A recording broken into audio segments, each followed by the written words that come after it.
It can be bitter, but we want a nice fruity bite of ginger that has a little bit of spice to it as well. You look kind of fussy about this thing. You want everything to be just right. So. Yeah. That's right. Well, let's start here with our saucepan.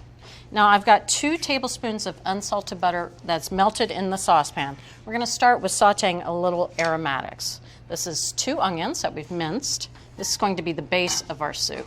All right, I also have 2 cloves of garlic. These have been smashed and peeled.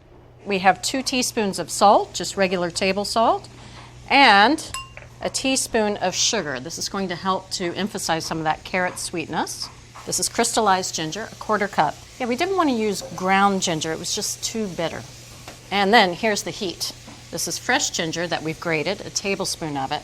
So we're going to pack a little bit of a bite, but it also has that fresh ginger flavor. Let's just mix this together. And then we can let this sit here for about 5 minutes to just soften their texture and sweeten their flavor. Okay. All right, you can see how soft these onions are. There's not a lot of color there. That's good. Again, we don't want the onions to take over with a deeper flavor. And the reason that I added the ginger at this point is a lot of the flavor compounds in ginger are fat soluble. So by cooking them in the fat, it's going to release some of those flavors. All right, so in goes our carrots. Now we are using a lot of carrots, 2 pounds. That's a big departure. A lot of soups use very little carrot. And then for liquid, we don't want to use chicken stock. We don't want to use vegetable broth. Both of those just take over the soup. So we're going with really clean flavors. Can't get much more clean than water. This is 4 cups. All right, and this is carrot juice, 3/4 cup. Of course, carrot juice is the perfect liquid for a carrot soup, getting even more flavor in there. Now I've got a couple of thyme sprigs. A little goes a long way. And then finally, we're going to work on the carrot texture. So this is a trick that we use often in order to soften vegetables, and it's baking soda. So 1/2 teaspoon of baking soda. It's going to soften the cell walls of the carrots so that this soup becomes so smooth after we blend it that we don't even need to put it through a fine mesh sieve. So we'll give this a good stir and bring this up to the boil. And then once it's there, I'm going to reduce the heat down to medium-low. We'll cover it to keep all that liquid inside and let it simmer for about 20 minutes. So one of the things we've not talked about is what kind of carrots to buy in the supermarket, and there are 3 types. There's the bag carrot, which, by the way, can be up to 6 months old. The good news is, like parsnips, they actually get sweeter the longer they sit in cold storage. However, they don't taste much like carrots. So they taste more like sugar. They taste like sugar. Baby carrots, ill-named baby carrot, which is actually a carrot turned by machine. It's all marketing to look like a baby carrot. And they're woody, and they don't have much sweetness either. They don't have much flavor at all. Yeah, these are pretty much worthless. Cute, but worthless. And then carrots with the tops on. These really can't be much older than, say, 3 weeks, because the tops start to wilt after that time. They're not as sweet as the bag carrots, but they actually have a lot more carrot flavor. So if you're going to do something that's highly carroty, like carrot soup, buy them with the tops on. They're about 30% more expensive, maybe $1.80 a pound, something like that. Yeah, but they're the centerpiece of the soup, so they're perfect.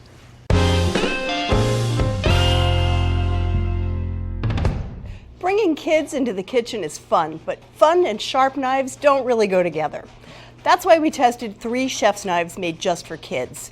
Now they're all scaled down to fit a child's hands. Some are really cute, like this little doggy one with a little tail on it, and some are more serious, and their prices match. We have $3.99 for this plastic knife, all the way up to $39.95 for this steel one. It's shaped like a real chef's knife. We started testing with jobs that you do with a full-size knife, like mincing fresh herbs and dicing onions. Only one of the 3 could handle it, this one. We especially like this little built-in finger hole and this finger guard.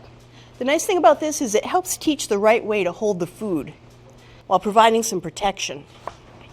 Then we consulted the experts, actual kids. Our testers, who are 11 and 12 years old, chopped and sliced their way through all kinds of things like celery, whole apples, blocks of cheese, grilled cheese sandwiches. The kids thought this little dog-shaped knife was really cute, but just too tiny. And honestly, this thing is a toy. It's really only suitable for very young kids. Our testers did like this bigger serrated plastic blade, but it's pretty blunt, and they really struggled to chop through the big crunchy apples. And in the end, both the kids and the adults picked the same winner. This is called the Opinel Le Petit Chef Knife and Finger Guard. It costs $39.95. Like I said, it's a scaled down version of a real chef knife, has a wooden handle and a stainless steel blade, and a price to match. It's also quite sharp, so we think it's best for kids around 10 and up. For even younger kids, the Curious Chef, the plastic blade, is a good choice. It's a little more blunt, it's less precise. This one's just $3.99. And best of all, keeps little fingers out of danger.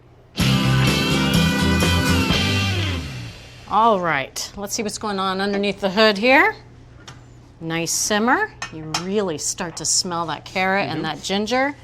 And we are done cooking it. Now it's time to finish our soup. First thing I want to do, though, is get rid of any thyme sprigs that I'm actually able to find. All right, let's start blending our soup.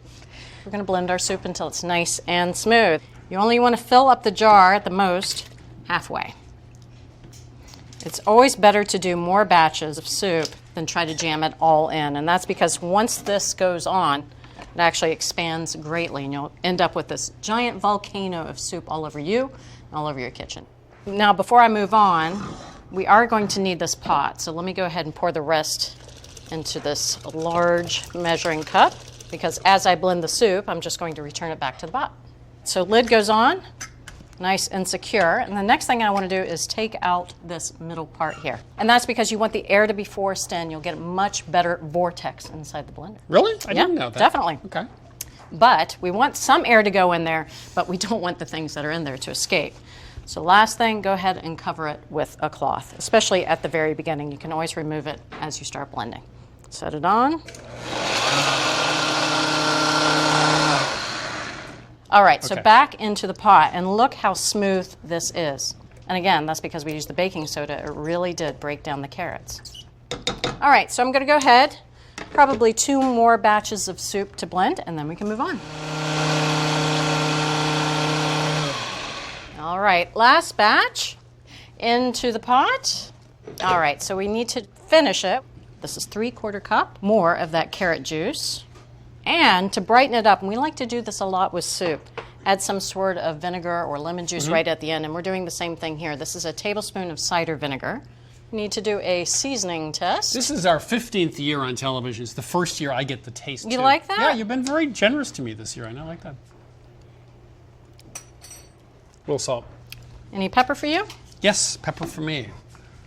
Beautiful bowlful. Isn't that gorgeous? It's almost like a carrot bisque. Would you like to be croutoned? I would love to be croutoned. We also have some sour cream and chives there, and that really helps to break up the sweetness from the carrot. Excellent. And it doesn't have that overcooked flavor that some carrot soups get. And they get that by roasting or sauteing the carrots. But really, that simple simmering in the liquid is all it needed. So the secret to a great carrot ginger soup started with carrots with the tops on, and then we used some fresh carrot juice to cook them with, as well as water, which was simple enough. 2 kinds of ginger, crystallized and fresh, a little baking soda to break it down so they're not fibrous. Then at the end, when we're finished cooking in a blender, we put it back in the pot with some fresh carrot juice to finish. So there you have it. From America's Test Kitchen to your kitchen, an excellent recipe for carrot ginger soup. You can get this recipe, all the recipes from this season, also get our tastings and testings, and watch select episodes of this show right on our website, which is, of course, americastestkitchen.com. Bridget, you outdid yourself. Thank you. I could only eat probably 4 or 5 bowls of this.